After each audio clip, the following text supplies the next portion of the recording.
Hey everybody, thanks for listening to the El Toro's podcast, exclusively now on Anchor.fm. If you haven't heard about Anchor, it's the easiest way to make a podcast. Here, let me explain. It's free.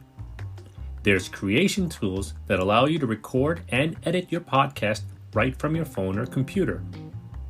Anchor will distribute your podcast for you so it can be heard on things like Spotify, Apple Podcasts, and many more. You can also make money from your podcast, which is always a plus, with no minimum listenership. And it's everything you need to make a podcast right at your fingertips and in one place.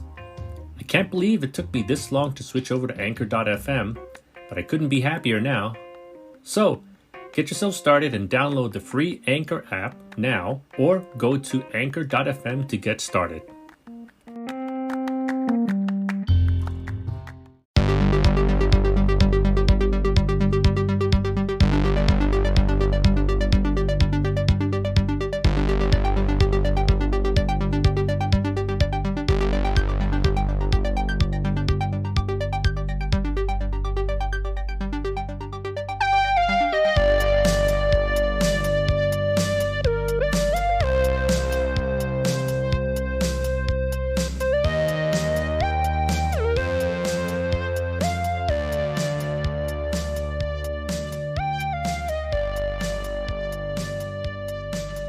Welcome everyone to episode 27 of the Capital Wrestling Podcast.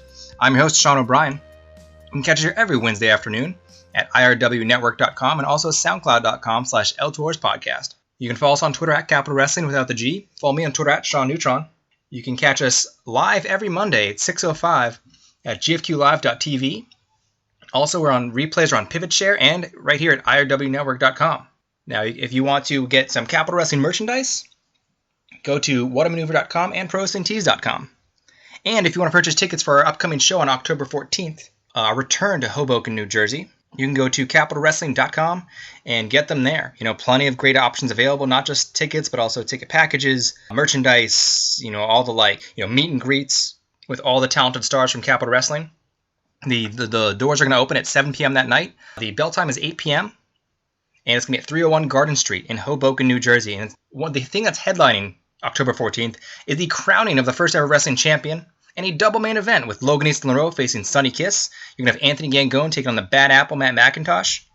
We're going to have the Intergender World Championship of the Known Universe with Colossal Mike Law versus Bo Crockett, who will be representing the NRA. And we're going to have Tag Team Mayhem with Timmy Danger, Ryan Zane, and Stan Styles, along with Portia Vaughn and Neil Sharkey versus Ronnie Burton, Joey Ace, and a mystery guest. So we're curious to see who's going to be with them. And Matthew Ryan Shapiro will be managing the New York Wrecking Crew as they take on the Perfect Strangers in a nice tag team bout. The Perfect Strangers will be on next week's episode of the Capital Wrestling Podcast, so look forward to them there. We're also going to get to see Logan Black, Ken Dixon, Paul Jourdain, Juba. Jason Karloff is going to be taking on Memphis Mofo. Joe Keys will be around, and then we're going to have Killian McMurphy, Sex Crazed, and more. It's going to be a great card. So once again, go to capitalwrestling.com for all your ticket needs and merchandise needs. And it's great to be back, everyone, here for episode 27. We had a phenomenal episode last week with Neil Sharkey, a really great guy to talk to. We talked for 45 minutes. I felt like we did barely scratch the surface. So this week, though, we're going to look at it from a different perspective. We talked to wrestlers, we've talked to referees, managers, producers, Greg Massey, who does all the wonderful themes and music for Capital Wrestling. This week, we're going to have to talk to Steven Toro, and he hosts our podcast at El Toro's Podcast on SoundCloud. And just a wonderful guy. He's a huge fan of the company, and then a great ambassador for Capital Wrestling. So I'm really lucky to know him and to get to have him on the show tonight and get to talk a little bit of Capital Wrestling. So how's it going, Steven? I'm doing pretty good. Well, you're basically inflating my head right now, man. That was just a real intro, man. Thanks a lot for that. I appreciate it. I love the podcast, and my love for Capital Wrestling goes from the day it started. Yeah, I like to see that you and I have been with Capital Wrestling from day one, and it just makes it feel more special. It's kind of like one of those things when you have a favorite band that's kind of been underground, and all of a sudden they start to get a little bit of some exposure, and then you're like, no, I saw them first, or I know them first. They're mine. So I get we all get that kind of possessive nature, I guess, at times. Yes, I agree with you. I'm very, very obsessed with Capital and push it off onto people here who are not even wrestlers here where I work. So for a lot of you that don't know what my full name is, it is Steven Toro, and I am the host of the Capital Wrestling on the El Toros podcast network, exclusively on SoundCloud, on iTunes, and on Google Play. So if you're subscribed to those, you'll automatically get those. So there's my shameless plug right there. You guys can also follow me on at STORO 1975. And if you put two and two together, you'll probably figure out from that number at the end how old I am. And you can also follow me on Facebook, facebook.com/the original El Toro, together one word. You know, if you put two and two together, all of a sudden you got 70. So you are 70 years old. I mean, that's remarkable. You sound great. You don't look a day over 65. But I'm just messing. Yeah, I look for 70. I look like shit for 40, but I look pretty good for 70, don't I? No, but you did mention one thing about people in the office and who don't even watch wrestling, who are getting them interested in Capital. What's that process like for people who are might not even be casual fans, not fans at all? Well, it's really interesting because I get the same thing with every single person that I've spoken to. It's like saying, "Isn't that stuff fake?" I'm like, well, it really depends on what you're talking about, and I have to go and it's like, okay, everything is definitely rehearsed for the most part. Things can go wrong, but it's a wonderful sensation. It's hard to describe unless you're actually watching something live. And I've gotten a lot of people that have never been to a wrestling match before to actually watch it live. One person in particular, my wife, actually came out to a wrestling event once upon a time ago, and she was pumped. She was, wow, this is amazing. And it was like, oh my gosh, they really do that. So, and she hears me calling out the moves on the side of the ring, because knows me knows I like to try to be front and center, right next to the ring, watching everything. And she really got into it too, where she actually started to learn some of the moves as well. And she hasn't fallen in love with that, but she understands it a lot better, and she appreciates everything that the referees do in the ring. Honestly, that's something over the last few years. I mean, I've been watching wrestling for quite a long time, but the last few years I've really zoned in on what the refs do, and they do a lot. And especially watching a guy like Mike Keener, what he can do is just amazing. And you don't think about it too much, but to have that like authority in the match, and also to be able to react to certain moves a certain way, and just be in the way he does, like the 10 count, when they're outside the ring or when they're on the ground, they're trying to get up. And he's just phenomenal. And Capital Wrestling's very lucky to have him as their senior official. Yeah, most definitely. With the experience that he has, he's just great to see right then and there. You almost don't want to blink. Yeah, exactly. And that's not even to mention the action we get to see in the ring. And so many talented stars who are in Capital Wrestling, and some we have yet to see debut, who will be there October 14th. I'm really excited for that. The Mofo, I can't wait to see him in person. I mean, I had him on the podcast before, but he's a really interesting guy, and he just, you can just tell he fills up a room, just one person. Yeah, I know. I haven't seen him live yet. I'm very, very fortunate I'm going to get to see him live, but I have seen a lot of videos online, and I'm like saying, holy heck, I cannot wait to see this guy in the front of the ring. I'm just probably step back, maybe not on the front row. I'll probably go to row number 2, just to be on the safe side, because the stuff that I see him do is like saying, holy heck, I don't want to get involved in getting hit. Yeah, I'm very curious with Jason Karloff. I mean, that's definitely a dynamic style of matchups right there. Yeah, definitely.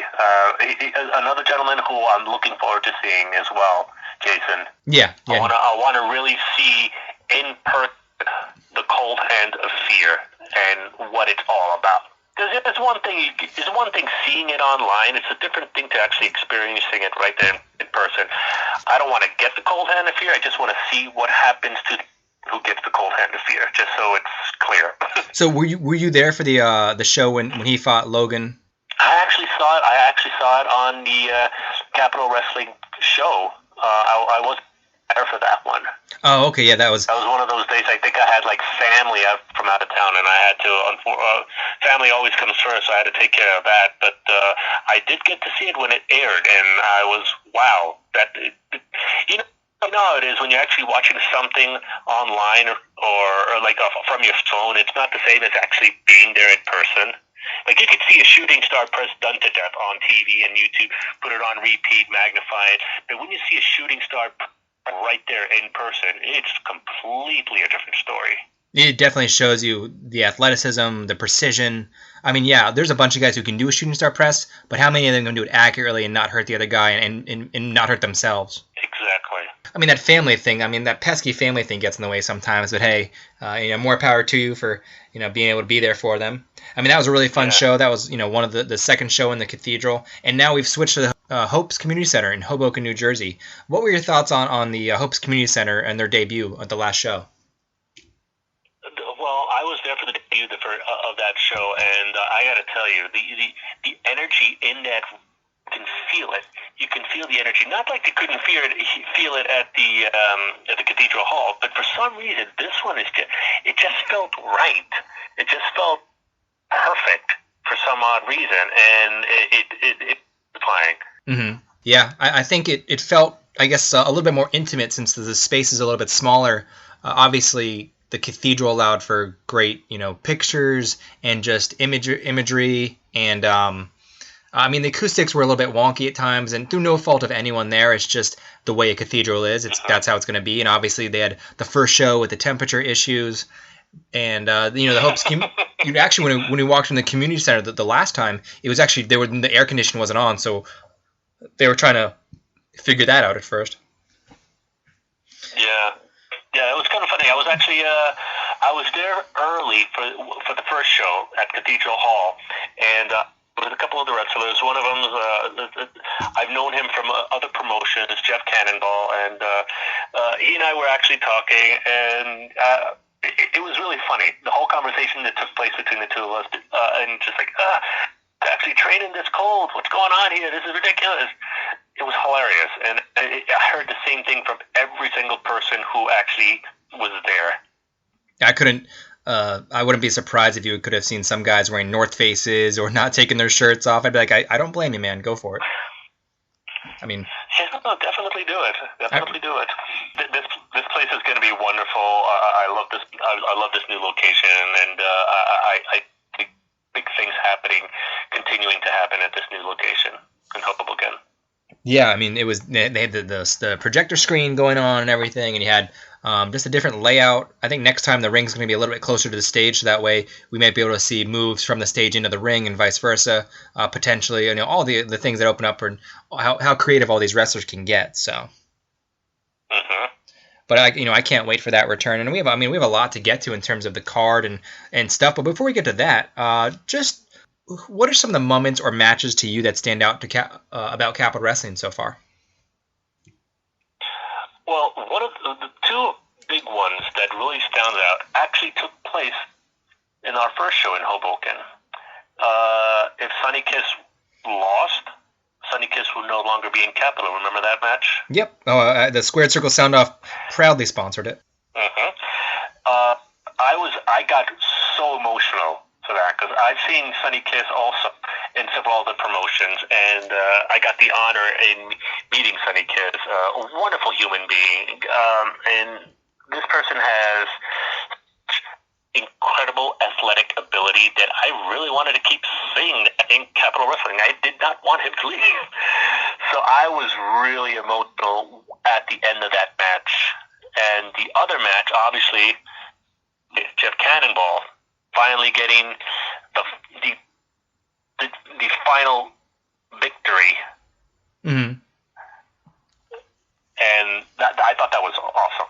That was again, he's not so anything he does, I'm always supporting him. Exactly, and like you said, that was a very emotional. You saw a lot of, Matthew Ryan Shapiro came out. I think I saw him shove down Marcus K. Dowling, and it was definitely a sight to see. Paul Jourdain was incensed with the reversal of the decision, the fact that he did not get credited with the win at first, and just watching Paul Jourdain in person, that's a massive human being. Real nice guy, though, but when I've met him in person and whatnot, but he's definitely got one hell of a move set and very dynamic. So I just knew by matching him up with Sonny Kiss, you're going to get one hell of a match. Even without all the extra theatrics, those two are just two superior athletes who can put on quite a show. Yes, and like you said, that guy is tall. Like, I'm 6'1", so I'm a tall guy, and I was standing next to him, and I'm like saying, please don't hurt me. This dude is big. Yeah. He's big, he's powerful, and for a guy that big, and he moves like a cruiserweight. How is that possible? I could barely go up the stairs without, like, huffing and puffing. Yeah, exactly. Like you said, there's been a lot of great moments from Capital Wrestling, and you just mentioned that one. To me, I think my favorite moment actually might not be a match, but it's just the fact that, like, when I was there for the first show, just the energy of the whole arena, of everyone in there, starting something new. Matt and Marcus with the birth of their promotion, their baby, and just watching everyone who put everything aside and be like, hey, we're going to work towards this. We're building the foundation for Capital Wrestling. Just to get to see that, and meet a lot of great people I hadn't known before is really fun. Whether it's Greg Massey, whether it's Mike Keener, whether it's Matt and Marcus, and then the whole roster as a whole. I mean, just plenty of great guys. And now we're moving on to Hoboken and October 14th, and there's going to be a lot to get to. But who are some of the stars, not only on this card, but who are some of the wrestlers aside from Sonny Kiss who really intrigue you and make you want to see more of their matches? Well, I'll tell you, a couple of tag teams that really, really just got me watching and seeing how they're meshing together so well. It's like perfectly. It's like they can read each other's mind before they even say anything. And shouts out to them because I like them. A lot of people may not like them because they get stuff done in the ring and they back up what they say. It's the New York Wrecking Crew. Mm-hmm. Love those guys. So I those are my guys. I like those guys a lot. But the Perfect Strangers, I mean, opposites always seem to attract very well. And these guys have got to go. I'm really, really interested in seeing how that tag team match is going to take place on the 14th. Yeah, you've got one hell of a tag team division with Capital Wrestling, whether it's Luxury Muscles Incorporated, the Champions, whether it's New York Wrecking Crew, Hysteria, and the Amazing Graysons debuted last show. You got Tough Guy Inc. who made the return last show, and it's always fun to see Bob and Tim. I mean, those guys are really good together, really balanced, and they just fit each other perfectly. And like you mentioned, the Perfect Strangers will be on here next week. Two really dynamic guys and really entertaining, whether it's not only in the ring but also outside the ring. Those guys are just social media mavens. They're really special. Yeah. And I'm glad, one, that I get to have them on here next week, and two, I'm glad we get to see them versus the New York Wrecking Crew. I mean, that's a perfect heel and face matchup right there. Yeah, it really is. The next time I got to just hang out with these guys, the Perfect Strangers, because I didn't know they actually went to that pastry shop. I would have loved to have gone over there and hang out with them and get some pastry. We got to start that show because I was really hungry after watching that episode. Yeah, you're right. I was definitely. I love pastries myself. I mean, hard to keep me away from a donut. So. Well, yeah. Well, we are in the good state of New York.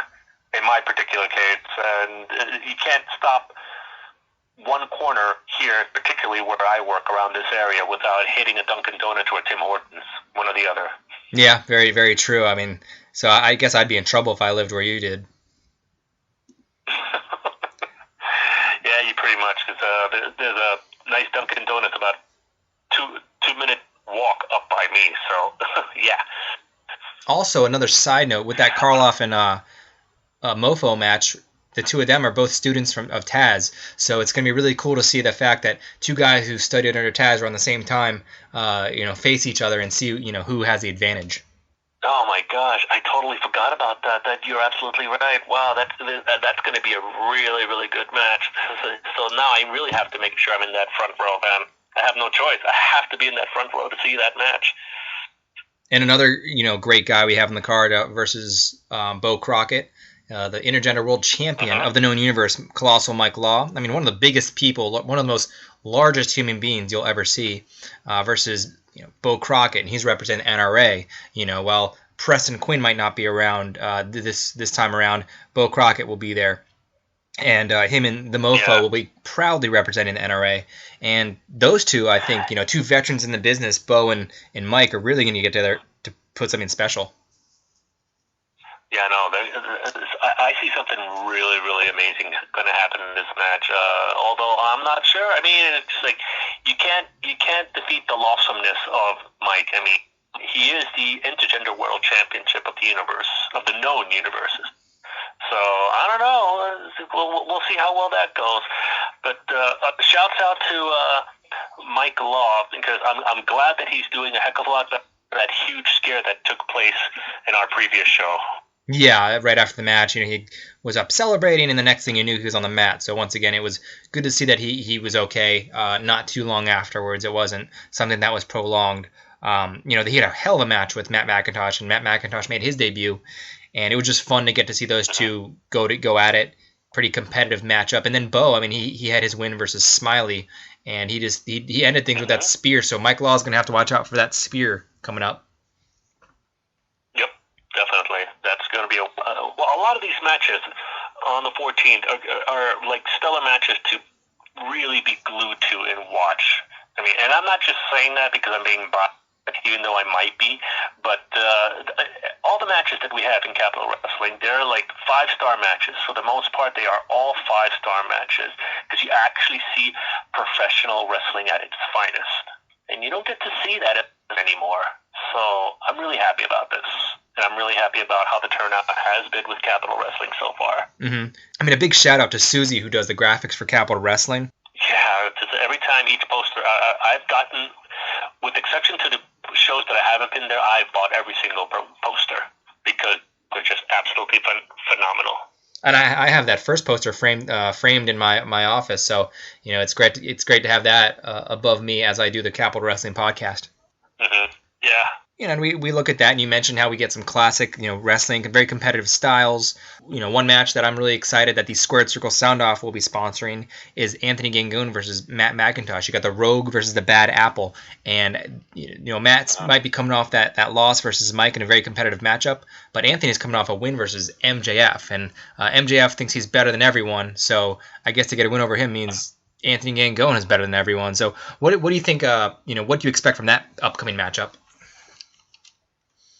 Well, it's really hard to say because both of them, I saw them for the very first time live at our previous Hoboken show, and I was in awe. My jaw had dropped, and I had no words for it because the matches that they put on were absolutely amazing. So it could go either way, but you know what? Matt McIntosh has got that little chip on his shoulder. Like he's got something to prove, so I'm actually going to be rooting for him. Mm-hmm. Yeah, I mean, obviously, as the person who is sponsoring the match, I can't take a side here in terms of. I think honestly, it's a coin toss for me. I think it's. I definitely know it's going to be match of the night, but when it comes right down to it, like you said, Matt McIntosh has a chip in his shoulder. Anthony Gangoon, I mean, not that he's going to get complacent off his recent victory, but at the same time, I think and he's actually said 2 in a row when he debuted against Bo Crockett. But you put those two together in the ring, and you could easily see a 5-star match right there. Mm-hmm. Yes, for sure.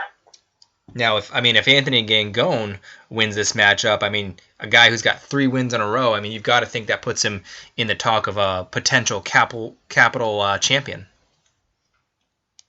Absolutely. I mean, which brings me to my question for you: is like, how many undefeated members do we have at the moment? Honestly, off the top of my head, I know that PQ was undefeated until his recent loss. Now, I just did a quick run through of the cards, and I believe if you look at it, we got DJ Hyde made his debut at the last show, and he defeated PQ in a really physical matchup, so he's 1-0. Jason Karloff is 1-0 heading into his matchup versus the Mofo. Ken Dixon is 2-0. He defeated Sonny Kiss, and then he also won his match versus Ryan Zane at the first show. And now he'll be with Paul Jourdain versus Sex Craze at the next show. Anthony Gangone, he beat MJF, and he also defeated Bo Crockett in his debut, so he's 2-0. You've got Timmy Danger, Ronnie Burton, Joe Keys are all 2-0 in their respective matchups. And in the tag team division, you have Luxury Muscles Incorporated. They won the tag team titles, and they've retained them each time since. They might not be able to find them right now, but they did retain them each time. And the New York Wrecking Crew, look at it this way. New York Wrecking Crew, they come out and they beat Sonny Kiss and Eddie McQueen in the first show, Fabu Kiss. The second show, they come out and beat the Extreme Rednecks. And the most recent show, they were in the tag team Turmoil, or not Turmoil, but the Gauntlet. And they actually had beaten Hysteria and ended up beating them up so bad at the end that the ref flipped the decision and decided to give them the loss on that. It's almost like John Jones when he, the downward elbows. So versus, I forgot, there was a deaf UFC fighter. His name was Matt. I can't remember the name of him right now, the last name, but that's John Jones' only blemish. So right now I kind of look at the New York Wrecking Crew. They have that one blemish that's a technicality. It's part of the rules, so the ref had every reason to do that. I believe it was Rob Blatt. But they would be undefeated, technically, if they did not, I guess, go a little bit too physical for Capital Wrestling Management's liking. Yeah, that's a lot of talent right there who are still trying to, keep those records perfect heading into October 14th. So, and this also raises another question. With all these people who are currently undefeated, who would be in contention for that shiny new title for Capital Wrestling? We had seen the polls that they've been doing, and the original poll a few months ago, we saw Ken Dixon win it.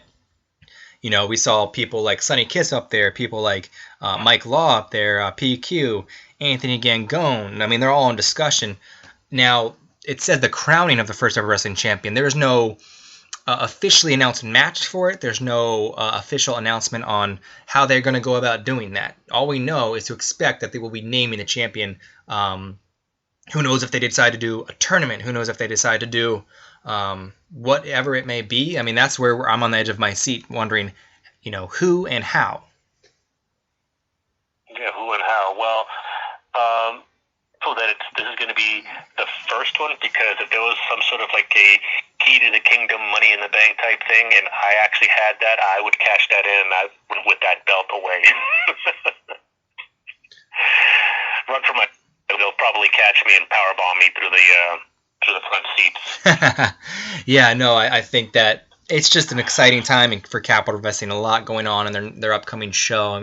Every single time you turn the corner, there's some sort of growth with them, whether it's a new partner, whether it's a new way to stream the show, or a new item of merchandise. So there's so many different things that Capital keeps growing by the day. They announce new stars as we go. They had that marathon on Labor Day, which was phenomenal. It's really fun to be able to relive and re-experience all of the moments and matches from Capital Wrestling. So there's a lot fun with the marathon, man. I really enjoyed watching all that stuff over again in the marathon. Yeah, it was definitely fun to watch that, and thanks to the guys at GFQ for helping us, and Mattman and Andrew Zarian for giving Capital Wrestling that channel for them to show their product, and thanks to IRW Network and Eric Bischoff for having them on here every week, as well as the Capital Wrestling podcast. So there's a lot to look forward to coming up here October 14th. Like I said, we're going to have Paul Jourdain and Ken Dixon. They're going to take on Sex Craze. Smiley and Matt Sells is going to be great to see them together again. And here's a question I have for you with Ken Dixon and Paul Jourdain. What would the name of that tag team be if you were going to name them? Wow. You know what? I would say Power and Glory, but that was already taken. Wow, that one is a difficult one. I'll have to get back to you on that one. But the only thing that comes right to mind right now is Power and Glory seems to be the only thing that would actually best with these guys, because you know what, Ken Dixon, Paul Jourdain, you can probably pick any one of those two, and they're powerful. And when they win with all their glory. So it's just the best name I could probably come up with for those two guys. I'm thinking it, just combine, like, they're kind of, get Ken Dixon with the history of violence. You got the Endgame Paul Jourdain why not go with something like Violent Endgame, or you can do Endgame : Violence. Ooh. So either one of those that two. One with the colon sounds really good. That one sounds good. Might need to run. You don't see a lot of colonnated or hyphenated names out there in tag teams, so that's a good one.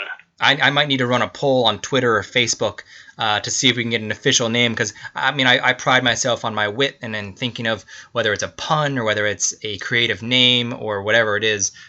So we'll try to see if we can get that thing situated out and see if those two would even enjoy the name. Yeah, no, definitely. That sounds like a great idea. Yeah, obviously this is a hard one to predict, but you got Timmy Danger, Ryan Zane, and Stan Styles. Can't forget Stan. I mean, Bobby might not be there this time, but he'll still be, have Porsche Vaughn on his side, and Neil Sharkey will be there for Zane and Danger. They're going to take on Ronnie Burton, Joey Ace, and a mystery partner. So, without even knowing that partner, do you have any prediction for that matchup? Well, I always go for what I'm known for, which is the known, and I'm having a feeling that with this unknown person being in the mix of the tag team, I'm just going toward that side, and I think they're going to get the win, because you know when you're actually preparing for a match, you know who's going to be competing, so you know what their weaknesses are, their strengths are, and how to work around that. But without knowing this mystery partner, they're going to have the advantage. I think there's two ways you can look at it. I think, like Neil Sharkey said last week, they know their team. They know their strengths and weaknesses by having that team already set up. By not having the other team set up, they might, are they going to sit there and work on their chemistry as the match goes along? I mean, there's no way they can get together ahead of time and kind of practice, and they don't know who this third guy is. Or, like you said, do they not expect it? So the other team's like, how do we plan for this third person? So there's two ways to look at it, and I think it'll be very interesting to see who that third person is and see how this match shakes out. I mean, 6-man tags, when done correctly and done well, I mean, they can be really awesome. I mean, we saw the Shield pretty much bring those back a few years ago. I mean, trios is a very fun thing when you got a team on all cylinders and you got Ring of Honor with the 3-man tag team titles. So I like things like that that are different and fun. So there's going to be a lot going on there. And we're going to see Logan Easton Leroux in the double main event taking on Sonny Kiss. He's going to be making his return to Capital Wrestling after, he wasn't there last show. I think he was boycotted, if I'm correct. But before that, he lost to Jason. And then in the debut main event for Capital Wrestling, he was in that triple threat with Preston Quinn and LSG, which we thoroughly miss. I mean, LSG, hope to have him back soon. So what are your thoughts on Logan Easton Leroux versus Sonny Kiss and those clash of styles? Well, clash of styles is what's going to make this match one of the things to actually look out for, because you have a high-flying Sonny Kiss and you have somebody who's more of a mat-style technique, Leroux. So look for Logan to actually use his 1% and try to ground Sonny Kiss. So Sonny Kiss needs to be on all alert, pretty much, to get that aerial in there. Now, I'm not saying I'm actually looking forward to seeing that. It'll definitely be a really fun match. I mean, two, really young, promising talents in the business. And I really think, Sonny Kiss by no means is going to be complacent after his victory against Paul Jourdain. I mean, that was very emotional, and he's not going to ride rest on his laurels after that. But I do believe that Logan Easton Leroux, after 2 losses and making his return to Capital Wrestling, I believe he's going to be very, very hungry to, get off that schneid and get that first win with Capital Wrestling. So with the athleticism of both guys, and I mean, I've seen Logan Easton Leroux not only in Capital but also in Nova Pro. He's made more appearances with CWF Mid-Atlantic. So that guy is starting to really grow and get that extra exposure. I think right now he's hungry to pick up that win, and Sonny Kiss cannot take it lightly. Yeah, I agree with you. It's going to be a phenomenal match, and once again, it's going to be part of the co-main event with the Rogue Anthony Gingham versus Matt McIntosh, and all the previous matches we have mentioned.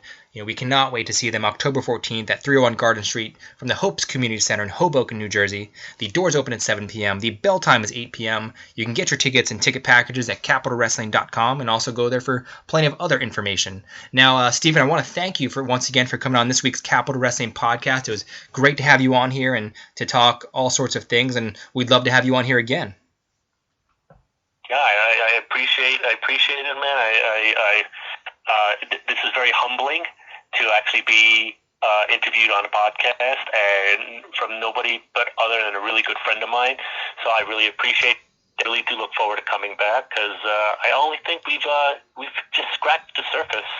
I totally agree, and once again, like you mentioned after the last show, I wasn't trying to rush out of there, but at the same time, we'll have to get that selfie at the next show. Absolutely, man. Absolutely. Now, before we get out of here, a few more plugs. You can catch us every week here at soundcloud.com/ElTorresPodcast. Also, check us out, obviously, at irwnetwork.com. Thanks to Eric Bischoff. And go to gfqlive.tv every Monday to catch our new episodes. And the replays are also on Mondays. They're on PivotShare and irwnetwork.com. Follow us on Twitter at Capital Wrestling without a G. Follow me on Twitter at Sean Neutron. And you can also go to whatamovie.com and ProWrestlingTees.com for all Capital Wrestling merchandise, sweatshirts, t-shirts, tank tops. Once again, go get your tickets right now for October 14th. And next week, we're going to talk to the Perfect Strangers about their rise in the tag team division here at Capital Wrestling and get their thoughts on their matchup versus the New York Wrecking Crew and what to expect from that, and respectfully talk to them about their careers. So I can't wait to talk to those two guys. In 2 weeks, we'll have the Mofo on here, and also Portia Vaughn will definitely give a piece of her mind about the state of the tag team division, managing the champions, being a Femivist, all that. So I can't wait to talk to all of those upcoming guests. And once again, I want to thank Steven for coming on here and talking Capital Wrestling with me. And I want to thank you all for listening. So catch us here next week at 12 o'clock at soundcloud.com/ElTorresPodcast and irwnetwork.com.